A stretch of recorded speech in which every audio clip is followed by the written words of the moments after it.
Tonight, we report on a man's body found near the Old Vantage Highway, and a string of burglaries lands 5 teenagers in jail. What's happening in sports, Bob? Well, Amber, the Spuds return from the Pullman tournament, and the Mariners find another disappointing way to lose a ball game.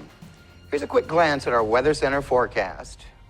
Unlike yesterday, today we didn't quite break that record high temperature set back in 08. Just ahead with your extended forecast, I'll let you know what we can expect as far as high temperatures for the remainder of the week. I'm Amber Jenks, and we have all this and much more on iFIBER 1 News. From the iFIBER 1 HD studio here in the heart of the Columbia Basin, this is iFIBER 1 News. Your #1 source for local news, sports headlines, and our very own Weather Center forecast covering the entire Columbia Basin. This is iFIBER 1 News, and it starts now.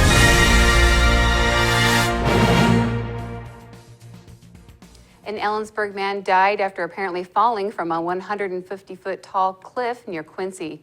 Hayden Messerman's body was found on Sunday near the Old Vantage Highway. The 23-year-old man was last seen leaving work Thursday night, and his family reported him missing on Saturday. According to the Grant County Sheriff's Office, Ellensburg police used Messerman's cell phone to locate his car. The vehicle was found late Saturday, parked on Vantage Road. Deputies and Messerman's friends returned to the car Sunday morning and began searching.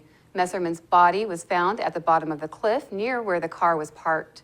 An autopsy is scheduled, and the death is under investigation. Hot weather on Saturday didn't stop people from turning out for the second annual Basin Brews and Tunes Festival in downtown Moses Lake. Reporter Cameron Probert has the story.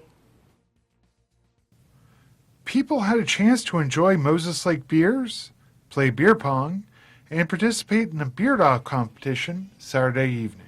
The Moses Lake Business Association held its second Basin Brews and Tunes at Sinkayu Square. The event featured food, music, and games. Jasmine de Beaumont, the association's executive director, said the event is geared to give people something fun to do at the start of summer. It's a little different for downtown that has music and local, businesses incorporated into it. It was in place of our fall event that we had for the barbecue bash, and so it's our version of that locally. The event attracted about 500 people last year, and she was hoping to attract as many people this year. Money from the event helps fund the association's activities. Moses Lake-based 10 Pin Brewery and St. Bridget's Brewery were at the festival along with Yakima-based Birchman's. For iFIBER 1 News, this is Cameron Probert reporting. A woman was injured after being struck by an airplane attempting to take off from a road near Quincy early Friday morning. Randall Grand Prix, a 67-year-old Osborne, Idaho man, was piloting a homemade Zenith CH-701 single-engine light plane and attempting to use Road R Northwest as a runway. According to the Grant County Sheriff's Office, the plane's wing reportedly struck a tree along the road during the attempted takeoff, causing the plane to veer off the road. The plane struck 57-year-old Rebecca Grigg as she was along the road taking pictures of the plane. The plane never left the ground and crashed into a yard on Road R Northwest.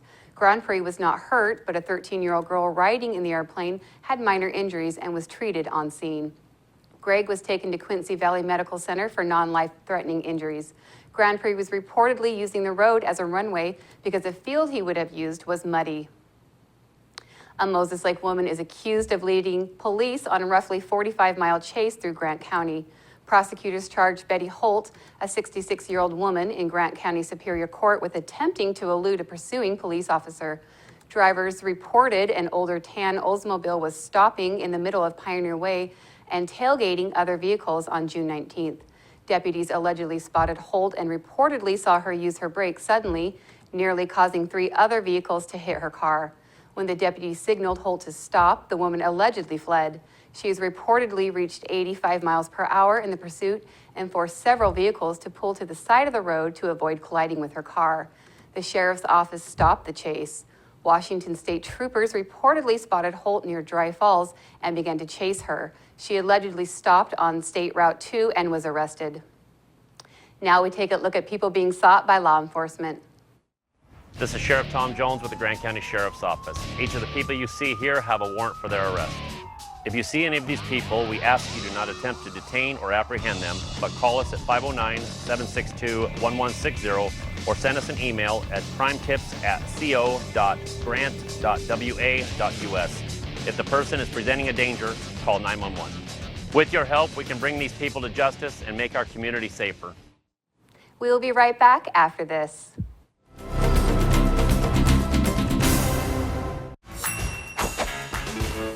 Just when I thought the blizzard couldn't get any better, DQ put the blizzard inside a waffle cone. This is mind-blowing. So when DQ asked me how I would tell the world, I said...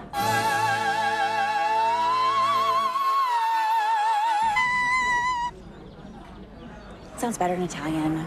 Pretty impressive, Liz. Any blizzard, like confetti cake, now in a fresh-baked waffle cone. This is fan food, not fast food. Hi everyone, I'm Cristina Sanchez with your local weather, brought to you by iFIBER1's Inside Look. You can watch it today on iFIBER1.com. As expected, yesterday was the hottest day of the week, breaking the record high temperatures all across the area, and for us here in Ephrata, we were not the exception. In Wenatchee, high temperature was 109, and the record high temperature was set back in 1992, and the record high at the time it was 105. Now, for you in Spokane, high temperature was 105, and your record high temperature was set back in 1992 and it was 101. So definitely breaking those record high temperatures all across the board. And for us here in Ephrata, yesterday our high temperature was 110, breaking the record high temperature set back in 1973, which was 105 degrees. Now for today, we are not quite breaking that record high temperature, still in the upper 90s as a high temperature for us here in Ephrata. We did start off the day with very warm temperatures in the low 80s. Average low temperatures for us are in the upper 50s. And for you in Moses Lake, yesterday your high temperature was 112 degrees, breaking the record high temperature that was set back in 08, and it was 103. And today, pretty close and breaking that record high temperature, which was 102 back in 08. Today, for you in Moses Lake, right around 100 degrees. And right now, the current temperature right outside your door in the mid-90s, we do have gusty winds blowing from the west-northwest up to 20 miles an hour, wind gust up to 25 miles an hour throughout the evening hours. We do have a cold front that is pushing through, bringing a slight chance of isolated thunderstorms with lightning that brings a concern for wildfires across the area. And we are under red flag warning since we do have very hot temperatures, breezy conditions that will continue throughout the overnight hours into tomorrow. Still winds up to 15 miles an hour. And for us here within our Columbia Basin, plenty of sunshine, still very dry conditions across the area. And as far as high temperatures for you in the Yakima Valley, still over 100 degrees, 102 for you in Yakima. Seattle, high temperatures in the mid-80s. Some cloud cover in place, and for you in the northwest, high temperatures in the mid-90s for this Tuesday afternoon. Now for tomorrow, of course on Tuesday, high temperatures for us here in Ephrata, right around 100 degrees once again. And within the next 7 days, bad news for us, we still see high temperatures right around 100 degrees, and we do expect to continue to have those hot temperatures even into next week. Now for Friday afternoon, highs will be above 105, low temperatures will be right around the low 70s. For this Tuesday, Wednesday, plenty of sunshine, and carrying over into next week, we'll continue to have those triple digits. Thank you for being with us. We'll be right back with sports. You don't have to drive to Seattle for exceptional cancer care.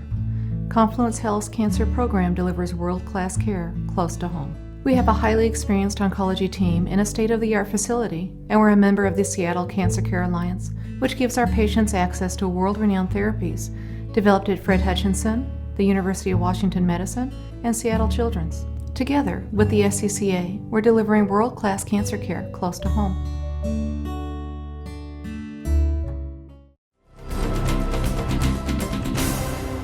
The Spuds dropped 2 of 3 games at the Pullman Tournament over the weekend. The first 2 contests were close one-run games. The Spokane Dodgers took the opener 3-2. The Spuds bounced back with a 4-3 win over the Northwest Bandits. The third game was all Narrows baseball in a 10-5 win. Cameron Duke had the hot stick for the Spuds, going 4 for 9 at the dish for the tournament. The Spuds returned to league action for a doubleheader in Yakima Tuesday with the Beatles. Well, Cole Calhoun scored the winning run on a wild pitch in the bottom of the 10th, and the Angels beat the M's 3-2. It was the Angels' third walk-off win over Seattle this season. Todd Wilhelmsen got the call to pitch the 10th. With the score knotted 2-2, he got in a jam immediately, putting runners on the corner with no one out. Wilhelmsen intentionally walked Mike Trout to load the bags. He got Albert Pujols to hit into a double play to give the M's hope of another at-bat, but it wasn't in the cards. Felix Hernandez tossed 6 innings of one-hit ball with 3 base-on balls and 3 punch-outs. The Mariners fall to 34-42 on the season and have somehow managed to lose 6 times in walk-off fashion.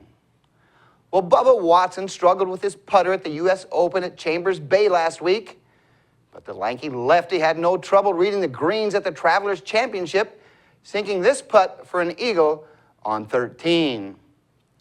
Watson came into the final round tied for the lead until he drained the slow roller to go up by 2 strokes. He bogeyed 17 to finish deadlock at 16 under with Paul Casey, who made a late charge to force a playoff. Watson birdied 18 to claim his 8th win on the tour since 2010. We'll be back after this short break.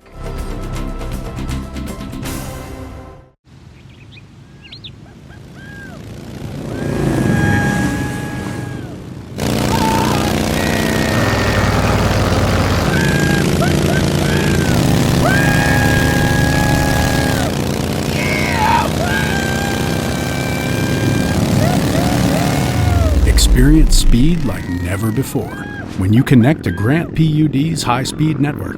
Visit grantpud.org to learn more.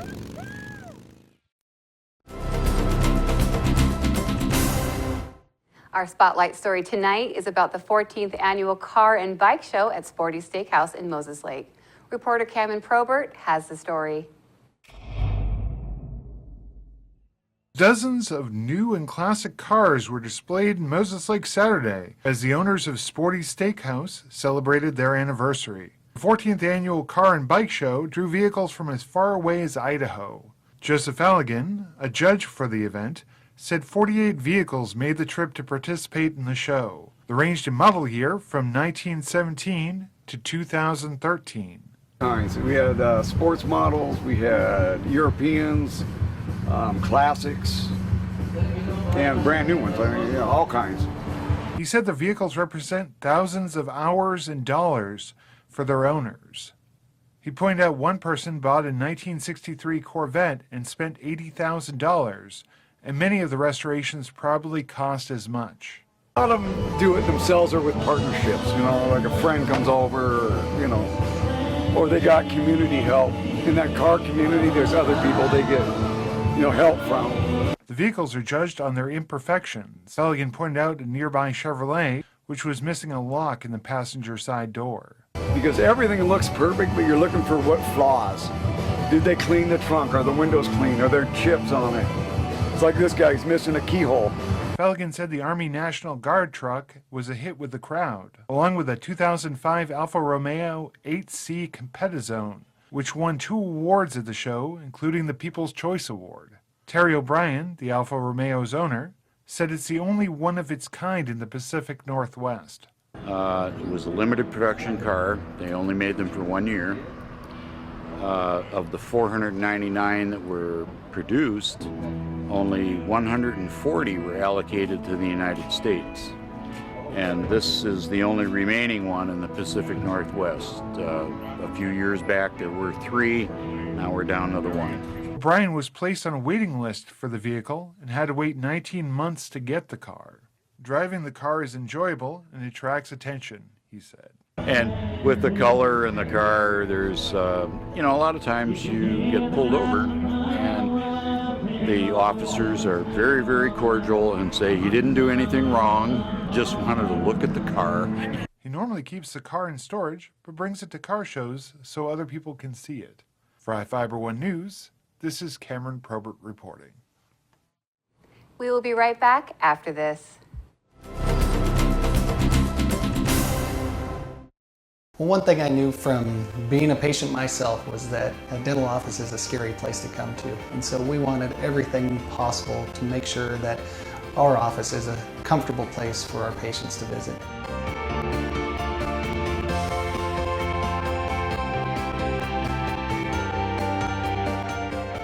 patients that I have, my clients, have made me a part of this community, and we want to give back in every way possible.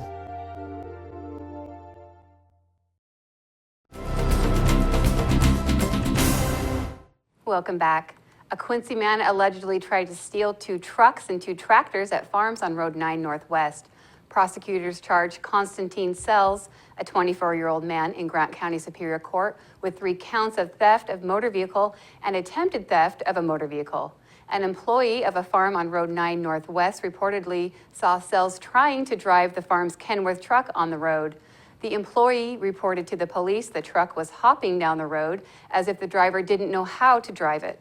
The witness ran out of the field to the truck and opened the door. Sells reportedly looked at the employee and asked how to drive a stick. When the employee allegedly demanded Sells to get out of the truck, he reportedly grabbed the keys, got out of the truck, and began running toward a farm. He tried to steal 2 tractors to flee and failed. One of the tractor's owners allegedly spotted it begin moving and drove to the machine. He reported Sells waved at him before the owner got on the tractor and pulled the kill switch. A weekend festival at Crescent Bar brought water sports competitions, wine tours, and a golf tournament to the community after business slowed this past year when the water level was lowered behind the Wanapum Dam. Reporter Cameron Probert has the details. People lined the shore at Crescent Bar to watch water skiers and wakeboarders compete on Saturday. The events were part of the first Crescent Bar Riverfest, hosted by the INT League. The 3-day-long festival featured a wine tour, a car show, and a golf tournament. Jacqueline Banks, the league's executive director, said the event attracted more than 80 competitors and is part of an amateur water sports tour. So whether you're a novice, beginner, or a pro-level athlete, you can come out here and compete against people riding at your same ability level. The island protects the channel the competitors use from the wind and waves caused by other boats. It's really the smooth water. We're all dying for a little smooth water, and this little channel provides that. Banks said she wanted to bring the festival to Crescent Bar after low water levels last year affected the businesses in the town. Grant PUD lowered the water in the Wanapum Dam reservoir after a crack was discovered in the dam. Banks vacationed in the town as a child. Definitely holds a special place in my heart. Harold Stocks, my papa, was a good man. He water skied until he died when he was 72. He was a wonderful person, and this event is dedicated to him. For iFIBER 1 News, this is Cameron Probert reporting. 5 juveniles are suspected of burglarizing a convenience store, a residence, and a trailer in Moses Lake. The teenage boys between ages 13 and 16 were reportedly inside a vacant trailer Wednesday on West Broadway Avenue. The suspects allegedly attempted to flee the trailer when police officers arrived. According to Captain Dave Sands, said on Thursday, police found several items destroyed inside the trailer. All 5 were arrested and booked into the Grant County Juvenile Detention Center for burglary in the 2nd degree.